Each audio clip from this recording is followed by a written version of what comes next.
Bonjour à tous, on se retrouve aujourd'hui sur une nouvelle vidéo et on va parler de comment réussir à pallier à toutes ces pensées négatives qu'on a souvent envers soi-même.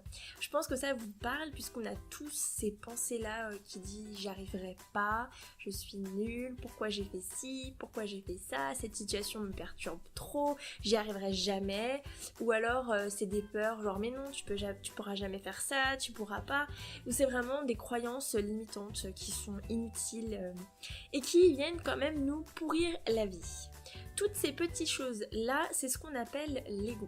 Alors, l'ego, c'est en fait toutes nos distorsions, tous nos défauts, toutes ces pensées négatives. En fait, l'ego se construit à partir de notre éducation, de notre religion, de notre culture. Tout ça pour expliquer que finalement, l'ego n'est qu'une partie de nous-mêmes et non pas la partie entière.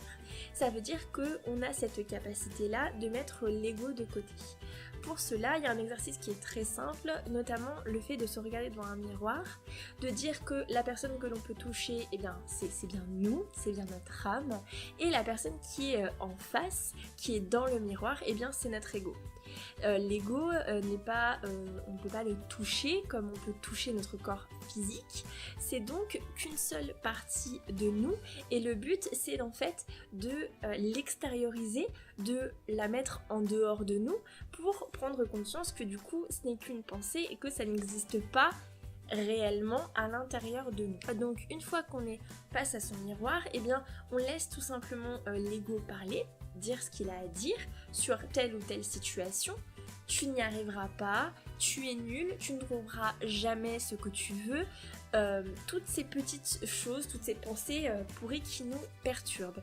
Et ensuite, eh bien, tu vas simplement, toi, en tant que personne physique, te mettre à la place d'une amie. Et tu vas regarder l'ego en lui envoyant de l'amour. C'est-à-dire que tu vas essayer de le rassurer. Essaye par exemple comme si l'ego c'était une amie à toi qui un peu te racontait ses problèmes et qui se plaignait un petit peu à toi. Et bien toi tu vas simplement venir l'aider, venir la réconforter.